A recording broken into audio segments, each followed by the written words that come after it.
যারা বক্তব্য শুনেছেন তারা জানেন না, ওইটা কৌতুক দিয়ে শুরু করি এখানে, যে একটা মেহমান গেছিল কারো বাড়িতে, মেহমানকে রাতের খাবার দাবার দিয়ে তারপরে ঘুমাইতে দিল একটা পুরাতন খাটে। কোথায়? পুরাতন খাটে। এই পুরান খাটে কে থাকে? সারপোকা থাকে। এরপরে যায় না মশারি, উপর থেকে মশায় কামড়াইলো কায়দা মতো। রাতে মেহমানের কোনো ঘুম হয় নাই। সদা সকালবেলা মেজবানরা খুব সুন্দরভাবে জিজ্ঞেস করে, ভাই রাত্রে কোনো কষ্ট হয় নাই তো? মেহমানও মাশাআল্লাহ রসিকতা করে বললেন যে না, তেমন কোনো কষ্ট হয় নাই, মনে হচ্ছিল যেন মশায় উড়িয়ে নিয়ে যাবে যদি নিচের থেকে সারপোকায় টেনে না ধরতো।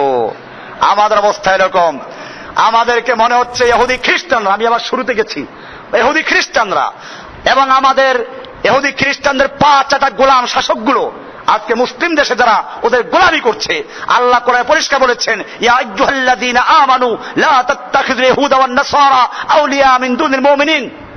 হে ঈমানদারগণ, খবরদার, তোমরা ইহুদি খ্রিস্টানদেরকে, মুমিনদেরকে বাদ দিয়ে ওদেরকে বন্ধু বানাইও না। ওয়ামাই ইয়াতাওয়াল্লাহুম মিনকুম ফাইন্নাহুম মিনহুম। তোমাদের থেকে যে কেউ ওদেরকে বন্ধু বানাবে, ওদেরকে দোস্ত বানাবে, ওদেরকে মুরব্বী বানাবে, ওদেরকে অভিভাবক বানাবে, ফাইন্নাহুম মিনহুম, সে যেই হোক না কেন, তার নাম যাই হোক না কেন, সে ওদেরই একজন ইহুদি এবং খ্রিস্টানরা গণ্য হবে। কোরআন পরিষ্কার করে দিয়েছে, যে ব্যক্তি ওদের সাথে বন্ধুত্ব করবে, ওদেরকে মুরব্বী বানাবে, ওদের অভিভাবক বানাবে, সে ওদেরই একজন। কাজে বোঝা গেল ইসলামে এই সমস্ত মুরব্বী ইহুদি খ্রিস্টানদের তরিকা মানার কোন সুযোগ আমাদের, এদের বন্ধুত্ব হতে পারে না। আজকে আমরা ওদেরকে বন্ধু বানাচ্ছি। আল্লাহ সুবহানাহু ওয়া তাআলা বলছেন, তোমরা ওদেরকে যত রাজি করতে চাও, ট্রানজিট দাও আর যত কিছু দাও, যৌথ মহড়া চালাও, কাজ হবে না।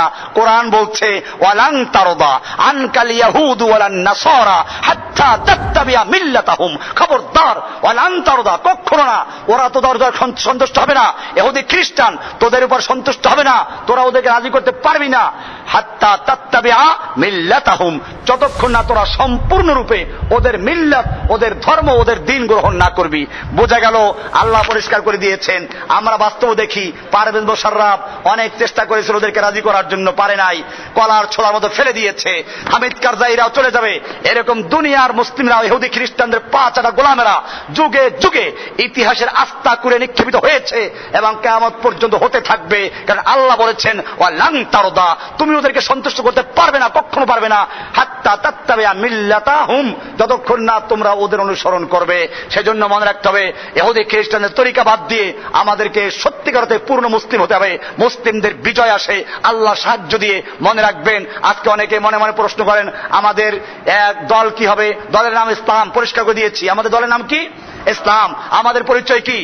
আমরা মুসলিম। কোরআনে বলা আছে, ওমান আহসানু কওলাম মিম্মান দাআ ইলাল্লাহি ওয়া আমিলা সালিহান ওয়া ক্বালা ইন্নানি মিনাল মুসলিমিন। ওই ব্যক্তির চেয়ে ভালো কে হতে পারে? কার কথা ভালো হতে পারে?